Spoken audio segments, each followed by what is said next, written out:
Noong ika-19 ng Abril, taong 2000, isang trahedya ang yumanig sa buong Pilipinas. Isang eroplano ang hindi na nakarating sa kanyang destinasyon at nasa 131 na buhay ang biglang nawala. Ito ang kwento ng Air Philippines Flight 541. Isang trahedyang hindi kailanman malilimutan ng mga tao. Welcome sa channel natin, Red Crimes Philippines. Sa channel na ito ay sinasalaysay natin bawat krimen na nangyayari sa loob ng Pilipinas. Mga bagong krimen na dapat mong malaman at tutukan. Mga trending crime sa social media kung saan nangyayari ang mga kahindik-hindik na pagpatay. Dito, ang ating mga sinisiwalat ay hango sa mga totoong pangyayari at hindi haka-haka lamang. Kung gusto mo ang ganitong mga kwento ay maaaring mag-like, comment at subscribe para wala kayong ma-miss ng mga videos natin. Simulan na natin ang kwento.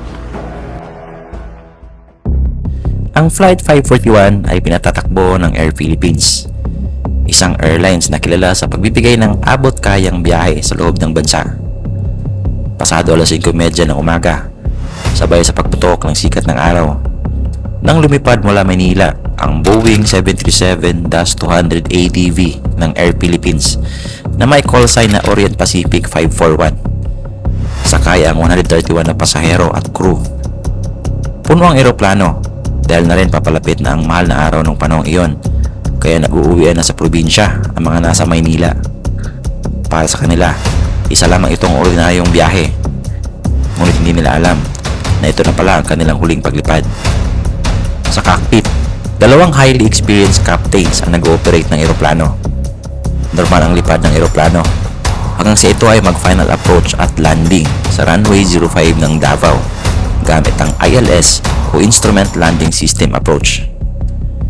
Inabisuhan sila ng Davao Tower na pangalaw sila sa sequence matapos ang naunang Airbus A319 ng Philippine Airlines. Paglabas sa ulap ni GAP 541, namataang hindi pa pala nababakante ang naunang Airbus ng PAL ang runway, kaya kinakailangan nilang mag-go around at magsimula uli ng bagong approach into runway 05. Sa pag-go around ni GAP 541, sa kasamaang palad ay hindi nila sinunod ang missed approach procedure. Imbis na umakyat sa 4,000 feet, sila ay nanatiling mababa at sinubukang mag-navigate sa ilalim ng ulap. Dito nagsimulang lumala ang kondisyon ng panahon. Makapal na ulap ang bumalot sa kalangitan at ang visibility ay naging limitado. Sa ganitong sitwasyon, umaasa ang piloto sa kanyang instrumento at sa tamang pagsunod sa standard approach procedures. Ngunit sa mga sandaling iyon, may mga desisyong nagawa na kalaunan ay magiging critical.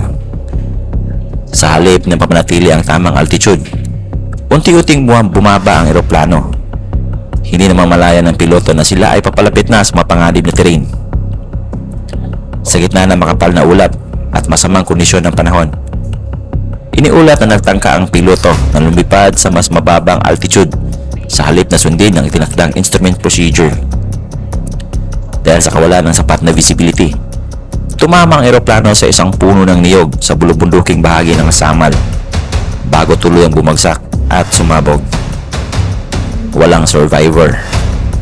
Ang impact ay napakalakas at agad na nasawi ang lahat ng sakay. 131 na katao ang namatay. Isa ito sa pinakamalalang aviation disaster sa kasaysayan ng Pilipinas. Matapos ang trahedya, agad na nagsimula ang masusing investigasyon. Sinuri ang flight data, ang kondisyon ng eroplano, at ang mga desisyon ng flight crew. Ang resulta, pilot error ang pangunahing sanhi. Napag-alaman na hindi nasunod ng tama ang tamang landing approach procedure. Nagkaroon ng maling pag-estimate sa altitude at lokasyon ng eroplano. Sa madaling salita, naniwala ang piloto na sila ay nasa tamang posisyon. Ngunit sa realidad, sila ay masyado ng mababa. Ang ganitong uri ng aksidente ay tinatawag na Controlled Flight into Terrain o CFIT, kung saan ang isang eroplano ay lumilipad ng maayos ngunit bumabangga sa lupa dahil sa kakulangan ng awareness ng piloto sa paligid.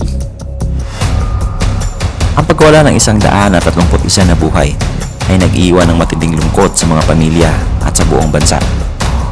Maraming pangarap ang biglang natapos at maraming buhay ang nagbago magpakailanman. Dahil sa insidenteng ito, mas pinaigting ang mga safety measures sa aviation industry sa Pilipinas. Kabilang dito ang mas mahigpit na pilot training, mas advanced na navigation at warning systems, mas malinaw na standard operating procedure sa landing, lalo na sa masamang panahon. Ang kwento ng Flight 541 ay paalala kung gaano kalaga ang bawat desisyon sa loob ng cockpit. Isang maliit na pagkakamali ay maaaring magdulot ng napakalaking trahedya.